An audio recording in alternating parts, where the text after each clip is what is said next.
প্রতিবেশী রাষ্ট্রের সঙ্গে চুক্তি না থাকলেও আন্তর্জাতিক আইন অনুযায়ী উজানের দেশ হিসেবে ভারতের পানি ছাড়ার আগে বাংলাদেশকে জানানোর কথা, কিন্তু তারা সেটি করেনি। আশঙ্কা পূরণের অধিকার, অরাজকতার বিষ বাষ্প এখন যেই ছড়াবে বিজয়ী।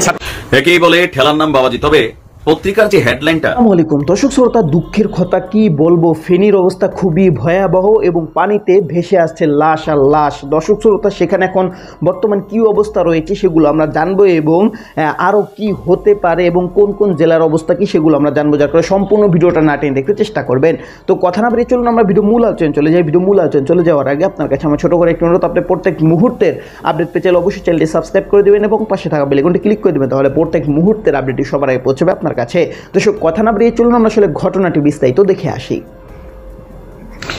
একেই বলে ঠেলার নাম বাবাজি। তবে পত্রিকার যে হেডলাইনটা, এটা এখানেও কিন্তু একটা ষড়যন্ত্রমূলক হেডলাইন আমার কাছে মনে হয়েছে। বসুন্ধরা গ্রুপের মালিকানাধীন কালের কণ্ঠ পত্রিকা যে হেডলাইনটা দিয়েছে, এটাকে ভারত সরকার একটা ইস্যু করার সুযোগ আছে। দেখেন, কালের কণ্ঠ একটা বড় মানের গণমাধ্যম বাংলাদেশের প্রেক্ষাপটে, তো সেইখানে যে হেডলাইনটা দিয়েছে, নিরাপত্তা নিয়ে উদ্বিগ্ন ভারতীয় হাই কমিশনার, প্রধান উপদেষ্টার সঙ্গে সাক্ষাৎ। আপনারা সকলে জানেন, ভারতের যে হাই কমিশনার আছে তাকে গতকালকে আমাদের প্রধান উপদেষ্টা ডক্টর মোহাম্মদ ইউনূস তিনি তলব করেছিলেন। তলবের ইস্যু ছিল ভারত কেন উইদাউট এনি ইনফরমেশন ডম্বুর যে ব্যারেজ আছে অথবা অন্যান্য জায়গাগুলা যেগুলো দিয়ে আমরা দেখছি পানি ঢুকছে বাংলাদেশে, কেন আসলে কোন রকম বক্তব্য ছাড়াই পানি ছেড়ে দিল। তো ডক্টর ইউনূস সাহেব তিনি উনার আসলে অ্যাপ্রোচটা এখানে যেটা ছিল হাসি খুশি, একদম একটু আমার কাছে ভালো লাগে নাই, সিরিয়াসলি মানে অন্তত বন্যার পরে ইস্যুটাতে ভালো লাগে নাই, আমার মনে হয় একটু শক্ত দরকার ছিল। তো যাই হোক, আলোচনার ইস্যুটা ছিল এইটা।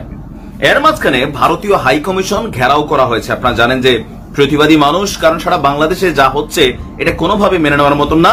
তো মানুষের আবেগ, এই মানে আবেগের জায়গাটা থেকে মানুষ ভারতীয় হাই কমিশনকে একটু ঘেরাও করার চেষ্টা করছে। যদিও আমাদের সেনাবাহিনী, পুলিশ, বিজিবি তারা পর্যাপ্ত নিরাপত্তা দিচ্ছে, কিন্তু আসছিল এক ইস্যুতে আইসা আমাদের বাংলাদেশের পত্রিকা যেটা দিছে এটা আমার কাছে গ্রহণযোগ্য হয় না, তবে ডরাইছে।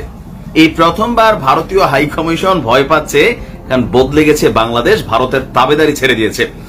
বাংলাদেশে ভারতীয় স্থাপনাগুলোর নিরাপত্তা নিয়ে উদ্বেগ প্রকাশ করেছেন ঢাকায় নিযুক্ত ভারতীয় হাই কমিশনার প্রণয় বর্মা। গতকালকে ঢাকায় রাষ্ট্রীয় অতিথি ভবন যমুনায় আমাদের ডক্টর মোহাম্মদ ইউনূসের সাথে সাক্ষাৎকারে এই উদ্বেগ প্রকাশ করেছে হাই কমিশনার। এই সময় তিনি কূটনৈতিক মিশনগুলোর নিরাপত্তার উপর গুরুত্ব আরোপ করেন। ভারতীয় হাই কমিশনার যখন অন্তর্বর্তী সরকার প্রধানের সাথে সৌজন্য সাক্ষাৎ করতে যান, তখন আমরা দেখছিলাম যে এই এম্বাসি ঘেরাওয়ের ইস্যুটা আসছিল।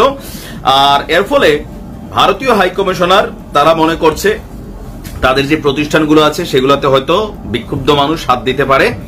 আর এছাড়া বিভিন্ন বিষয় নিয়ে দুই দেশের মধ্যে নানান বক্তব্য হয়েছে। আর যে উদ্বেগগুলো আছে এগুলো নিরসনে ঢাকার কূটনৈতিক জোনে অলরেডি আমাদের সরকারের পক্ষ থেকে কিন্তু নিরাপত্তা ব্যবস্থা জোরদার করা হয়েছে। আর বাংলাদেশের বর্তমান সরকারকেও সর্বোচ্চ সহযোগিতার কথা জানিয়েছেন। আর ত্রিপুরার বন্যা সম্পর্কে বলা হয়েছে স্বয়ংক্রিয় বাঁধ খুলে গেছে, আর ভারতের সঙ্গে ভালো সম্পর্ক আছে। আচ্ছা, এই বক্তব্য এখানে আছে। দেখেন, আমি আমার দেশের জনগণের উদ্দেশ্যে একটা কথা বলি, এটা কিন্তু খেয়াল রাখেন।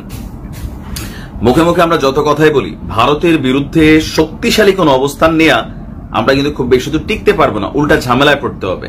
তার মানে না যে আমরা ভয় পাচ্ছি, কিন্তু ভারতীয় কোন স্থাপনা যেগুলো বাংলাদেশে আছে, আপনারা যদি এগুলোতে হাত দেন অথবা আমরা যে হাত দেই, ভারত এটাকে ইস্যু করে একটা হুলস্থুল কাণ্ড মানে পাকাই ফেলবে। এটা কিন্তু হালকা নেওয়ার সুযোগ নেই।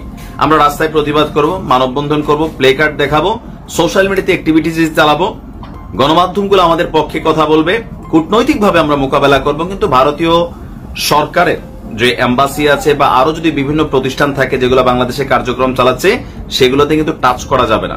আর আমাদের দেশের গণমাধ্যমদেরও দৃষ্টি আকর্ষণ করছি যে আপনারা এই ধরনের ইস্যু নিয়ে যদি এরকম হেডলাইন ক্রিয়েট করেন, তখন সেটা কিন্তু আমাদের দেশের ভাবমূর্তি নষ্ট হচ্ছে যে আমাদের দেশের বর্তমান সরকার তিনি ইমব্যালেন্স, তারা এই নিরাপত্তা দিতে পারতেছে না, যার কারণে ভারতীয় হাই কমিশনার আমাদের দৌড়ে গেছে। নো, ভারতীয় হাই কমিশনার গেছে বন্যা ইস্যুতে, তারা যে অন্যায় করছে সে অন্যায়টা নিয়ে তাদেরকে তলব করা হয়েছে, তারা তাদের বক্তব্য দিয়েছে। তবে আগের বাংলাদেশ আর নাই, বাংলাদেশ বদলে গেছে। কিন্তু আমরা কোন রকম সহিংস ভূমিকায়, এটা কোন দেশের কূটনৈতিক বা কোন দেশের এম্বাসি তাদের উপরে এটার কিন্তু আবার সুযোগ নেই। রাষ্ট্র হিসাবে পরে বিশাল একটা ঝামেলা। তো দর্শক আপনার ভিডিওটি দেখলেন, ভিডিও দেখে যদি আপনার কোনো মন্তব্য থাকে তাহলে অবশ্যই কমেন্ট বক্সে কমেন্ট আপনার মূল্যবান মন্তব্য জানিয়ে দিবেন। দর্শক এখন আমরা পরবর্তী আরেকটি ভিডিও দেখব, যেটার দ্বারা আমরা আরও কিছু তথ্য আমরা জানতে পারবো। দর্শক চলুন আমরা সেই ভিডিওটি বিস্তারিত দেখে আসি। প্রতিবেশী রাষ্ট্রের সঙ্গে চুক্তি না থাকলেও আন্তর্জাতিক আইন অনুযায়ী উজানের দেশ হিসেবে ভারতের পানি ছাড়ার আগে বাংলাদেশকে জানানোর কথা, কিন্তু তারা সেটি করেনি বলে জানিয়েছেন পানি সম্পদ উপদেষ্টা সৈয়দ রিজওয়ানা হাসান। তিনি বলেন, এরপর যেন এমন ঘটনা না ঘটে সে বিষয়ে ভারতকে বার্তা দেবে সরকার। শুক্রবার বিকেলে হবিগঞ্জ সদর উপজেলায় মশাজানে খোয়াই নদ পরিদর্শনে গিয়ে তিনি এই কথা বলেন। দেশের অভ্যন্তরে বাঁধ দেওয়ার বিষয়ে উপদেষ্টা বলেন, বাঁধের মাধ্যমে নাকি জলাধারের মাধ্যমে পানি সংরক্ষণ করা যায় তা নিয়ে আলোচনা হচ্ছে। এ সময় নদীগুলোকে দখলমুক্ত করার উপর জোর দেন তিনি। উজানের দেশ তাদের ভাটির দেশকে জানানোর কথা, যখন এরকম অস্বাভাবিক বৃষ্টিপাত হয় বা পানি ছেড়ে দেওয়ার দরকার হয় আগে একটু জানিয়ে দিতে হয়, তাহলে একটু প্রস্তুতিটা রাখা যায়, অন্তত মানুষজনগুলোকে সরিয়ে নেওয়া যায়। তো সেটা এবার প্রতিপালিত হয়নি। যত অভিন্ন নদী আছে সেগুলো সবকটার ব্যাপারেই যেন এরকম পানি ছেড়ে দেওয়ার আগে আগাম সতর্কতা বাংলাদেশকে দেওয়া হয়, সেজন্য ভারতের কাছে এবং উজানের দেশের কাছে আমাদের বার্তা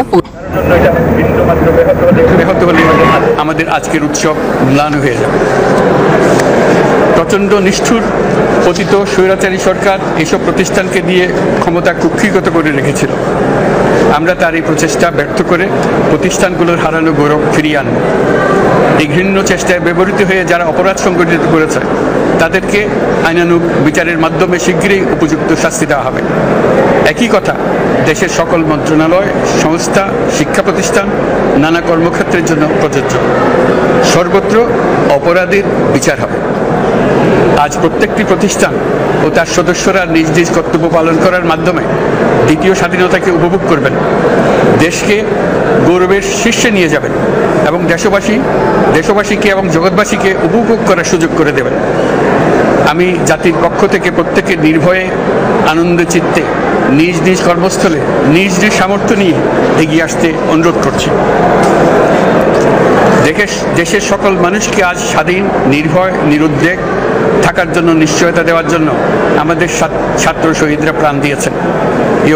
এই অভ্যুত্থানের মাধ্যমে সৃষ্ট সরকার দেশের প্রত্যেকের সরকার। এখানে থাকবে সকলের আকাঙ্ক্ষা পূরণের অধিকার। অরাজকতার বিষ বাষ্প এখন যেই ছড়াবে বিজয়ী ছাত্র জনতা সহ মুক্ত মানুষের আইন শৃঙ্খলা বাহিনীর পূর্ণ শক্তি তাকে ব্যর্থ করে দেবে। নিষ্ঠুর স্বৈরাচারী সরকার দূর হয়ে গেছে। কাল সূর্য উদয়ের সঙ্গে সঙ্গে গণতন্ত্রের, সুবিচারের, মানবাধিকারের, নির্ভয়ে মত প্রকাশের পূর্ণ স্বাধীনতার জন্য সকলের স্বাচ্ছন্দ্যে জীবন ধারণের সুযোগ প্রদানের সচেষ্ট সরকারের ঘনিষ্ঠ সান্নিধ্য ও সহমর্মী পরশ দলমত নির্বিশেষে সবাই উপভোগ করবেন। এটাই আমাদের লক্ষ্য। আমাদেরকে এই লক্ষ্য পূরণে সাহায্য করুন। সারা বিশ্ব আজ অবাক হয়ে বলছে, সাবাস বাংলাদেশ, সাবাস বাংলাদেশের ছাত্র জনতা। আমরা এই অর্জনটাকে আর অনেক দূর নিয়ে। তো দর্শক আপনার সম্পূর্ণ ভিডিও দেখলেন, সম্পূর্ণ ভিডিও দেখে যদি আপনার কোনো মন্তব্য থাকে তাহলে অবশ্যই কমেন্ট বক্সে আপনার মূল্যবান মন্তব্য জানিয়ে দেবেন। দর্শক কথা বলতে বলতে আমরা ভিডিও শেষ হয়ে চলে এসেছি। ভিডিও শেষ করার আপনার কাছে আবার অনুরোধ করছি, আপনি প্রত্যেক মুহূর্তের আপডেট পেতে চাইলে অবশ্যই চ্যানেলটি সাবস্ক্রাইব করে দেবেন এবং পাশে থাকা বেল আইকনটি ক্লিক করে দেবেন, তাহলে প্রত্যেক মুহূর্তের আপডেটটি সবার আগে পৌঁছাবে আপনার কাছে। দর্শক বিশেষ কিছু ভালো থাকবেন, সুস্থ থাকবেন। আল্লাহ হাফেজ।